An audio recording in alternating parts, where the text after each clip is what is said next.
This Bible story will set you free from failure. I know because it did for me. I used to not only struggle with failure once it happened, but the fear of failure which prevented me from even trying. But what God taught me through the story of Moses made me no longer fear failure or be destroyed by it like I once was. And I pray it does the same for you. If you have your Bible, grab it and let's get into the story. The story starts with the Israelites suffering in slavery under harsh Egyptian rule. The Israelites cried out to God for help. So God appeared to a man named Moses in a burning bush. God said, I have indeed seen the misery of my people in Egypt, and I am concerned about their suffering. So I have come down to rescue them from the hand of the Egyptians, and bring them up out of that land into a land flowing with milk and honey. But who was Moses, and why was God speaking to him? Moses was an Israelite who was adopted into an Egyptian family. After witnessing a cruel slave owner beat one of his people, he killed the Egyptian. When Pharaoh heard of this, he tried to kill Moses, so Moses fled to a foreign land.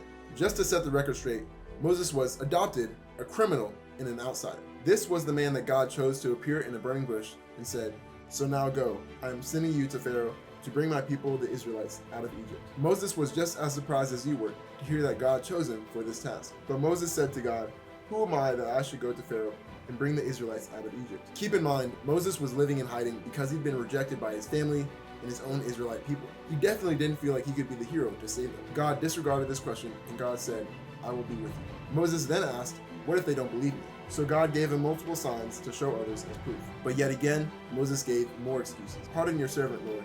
I have never been eloquent. I am slow of speech and tongue. Let me get this straight.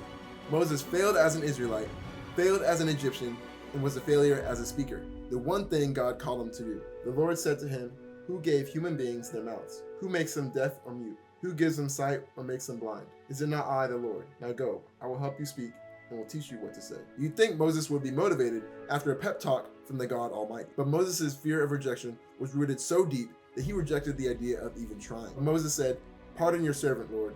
Please send someone else. God gave him a mission, and he failed to take the mission before it even started. How many of us have done that? We didn't even try because we thought we'd fail. How many incredible opportunities have we missed out on? The lesson we learned through this failure is that we may reject God, but he never rejects us. Then the Lord's anger burned against Moses, and he said, What about your brother Aaron the Levite? I know he can speak well. He will speak to the people for you, and it will be as if he were your mouth and as if you were God's hand. But take this staff in your hand so you can perform the signs with it. Due to his fear of failure, Moses rejected the power of God. But instead of rejecting Moses back, God had mercy and found a solution. Moses finally agreed to that plan and went with his family to Egypt. At a lodging place on the way, the Lord met Moses and was about to kill him. But Zipporah took a flint knife, cut off her son's foreskin, and touched Moses' feet with it, so the Lord let him alone. This might have sounded a little strange. Why would God choose Moses and then turn around and try to kill him? But it was because Moses wasn't following God's law at the time. He circumcised his son. And Moses wouldn't be fit to lead God's people if he wasn't following God's laws himself. However, his wife interceded and saved him, showing us that community can save us from failure. You know this if you've ever played sports. There will be times where you make a mistake, but your teammate will have your back and prevent the mistake from having a worse outcome. This is the importance of having a community, because the people around you will keep you accountable and support you during your difficulty. Finally, after all that, Moses and Aaron went in front of Pharaoh and told him exactly what God said. The God of the Hebrews has met with us. Now let us take a 3-day journey into the wilderness, offer sacrifices to the Lord our God, or he may strike us with plagues or with the sword. They followed God's script exactly, but guess what? It didn't work. But the king of Egypt said, Moses and Aaron, why are you taking the people away from their labor? Get back to your work. Not only did it not work, but Pharaoh was so upset with them for even asking that he increased the slaves' workload, which caused all the Israelites to be furious with Moses and Aaron. Moses returned to the Lord and said, Why, Lord, have you brought trouble on this people? Is this why you have sent me? Ever since I went to Pharaoh to speak in your name, he has brought trouble on this people, and you have not rescued your people at all. I'm not gonna lie, I would be pretty heated with God too. You're telling me he went out of his way to appear to me in a burning bush to give me a mission. I already told him I wasn't the man for the job. He kept asking, so I finally gave in and gave it a shot, only to embarrass myself, and all the people I was trying to save now hate me. I would have had some words for God too, and I'm sure this has happened to you in some way. You feel so sure that you're supposed to do this one thing that God told you, and when you try it, it fails miserably. But listen to what God says next to find out why God does this. Then the Lord said to Moses, Now you will see what I will do to Pharaoh. Because of my mighty hand, he will let them go. Therefore say to the Israelites, I am the Lord, and I will bring you out from under the yoke of the Egyptians. Then you will know that I am the Lord your God. This shows us that every failure has a purpose. If Moses asked Pharaoh to let his people go, and Pharaoh politely agreed, How would God get the glory in that? How would Moses develop the perseverance to lead his people once they were free? No. God knew the only way for this to be a testimony that brings people to know him is if Moses experienced so much rejection to the point where if he eventually succeeded, it would show everyone without a shadow of a doubt that Moses' God was the one true Lord. If you achieved everything without struggle, then you would develop no character, no faith, and you would see God as your personal genie, rather than the God who knows what's best for you. Moses reported this to the Israelites, but they did not listen to him because of their discouragement and harsh labor. Now put yourself in Moses' shoes for a second. God gave him this whole speech about what he was doing and why, so he could pick up his spirits. Once he was encouraged and motivated, Moses told his people, thinking that they would be encouraged and motivated too.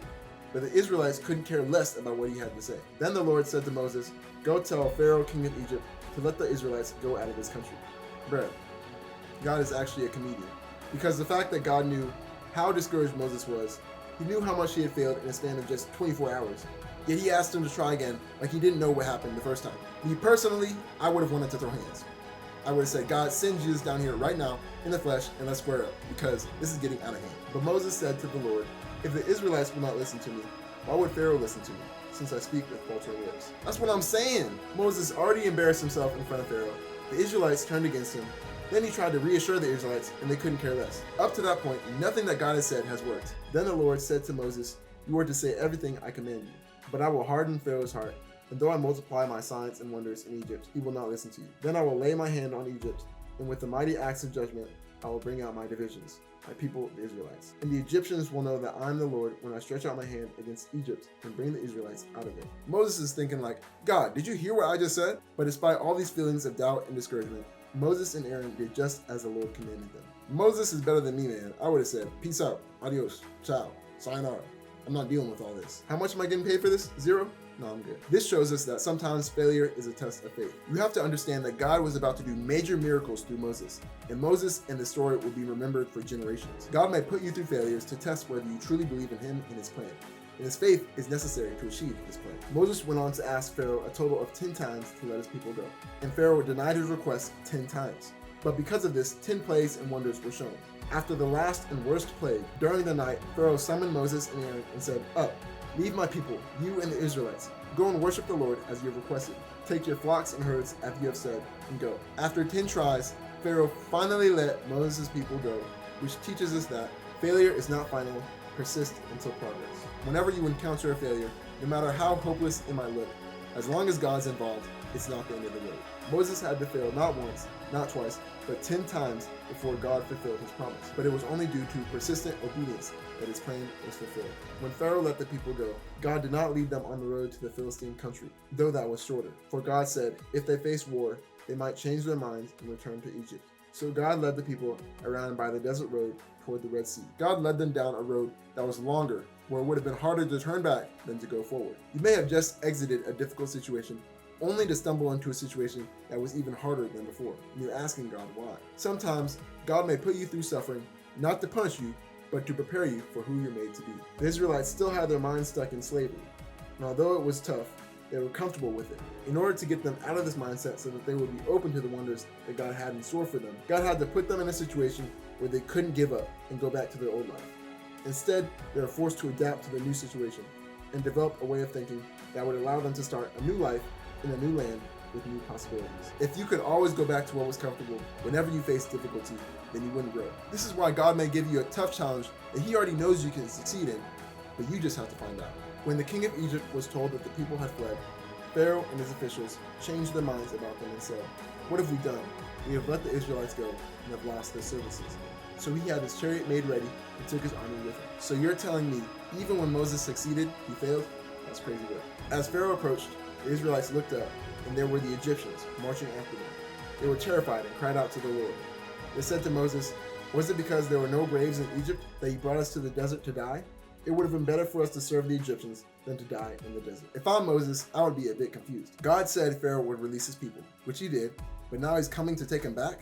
God didn't mention anything about that. Even worse, his own people, the Israelites, were complaining again. And while he was the hero just a second ago, now he's back to being their enemy. But watch what Moses said. Moses answered the people, "Do not be afraid. Stand firm, and you will see the deliverance the Lord will bring you today. The Egyptians you see today, you will never see again. The Lord will fight for you. You need only be still." Look at that character development. In the beginning, when the Israelites rebuked Moses, he went straight to God to complain. This time, he didn't need to ask God what to say. He spoke with the Holy Spirit and encouraged his people, which shows us that God uses failure to develop our character. Then the Lord said to Moses, "Why are you crying out to me? Tell the Israelites to move on. Raise your staff and stretch out your hand over the sea to divide the water, so that the Israelites can go through the sea on dry ground." After encouraging his people, Moses probably prayed to God for guidance to deliver his people. But God had already promised deliverance. What was required next wasn't more prayer, but more action. Moses was waiting on God, but God was waiting on Moses. The Egyptians will know that I am the Lord when I gain glory from Pharaoh, his chariots, and his horsemen. God already told Moses that he would deliver his people. Just because Pharaoh is coming with chariots doesn't change that. God and his provision has never left, despite how it may look, which shows us that God is with us in our failures. Often when we go through conflict, failure, pain, struggle, suffering, we feel like God has left us. But that's actually when he's the closest. Because when we are weak, that's when his power is the strongest, and when he can be the most glorified. If you need evidence, this is when the impossible happened. The Egyptians pursued them, and all of Pharaoh's horses and chariots and horsemen followed them into the sea. Moses stretched out his hand over the sea, and the water flowed back and covered the chariots and horsemen. The entire army of Pharaoh that had followed the Israelites into the sea. Not one of them survived, but the Israelites went through the sea on dry ground, with a wall of water on their right and on their left. What God said would happen in the beginning happened, despite how unlikely it looked on the journey. But the doubt, difficulty, and failures all played a purpose to bring him the most glory in the end. That day, the Lord saved Israel from the hands of the Egyptians. And when the Israelites saw the mighty hand of the Lord displayed against the Egyptians, the people feared the Lord and put their trust in him, and Moses his servant. Think back to all the difficulties that Moses faced, from being a rejected outcast, to rejecting God's mission and doubting himself, to his people rejecting him, to getting rejected by Pharaoh 10 times, then gaining freedom, only to have an entire army of Egyptians chasing him. That whole time, fulfillment of God's promise seemed impossible until it happened, showing us that when God gives us a promise, he will see it through to the end. Moses was able to persevere through failure to accomplish a miracle that would glorify God to this day by learning. Now you know how to overcome failure. It's up to you to apply these principles and not allow failure to prevent you from becoming all who God calls you to be.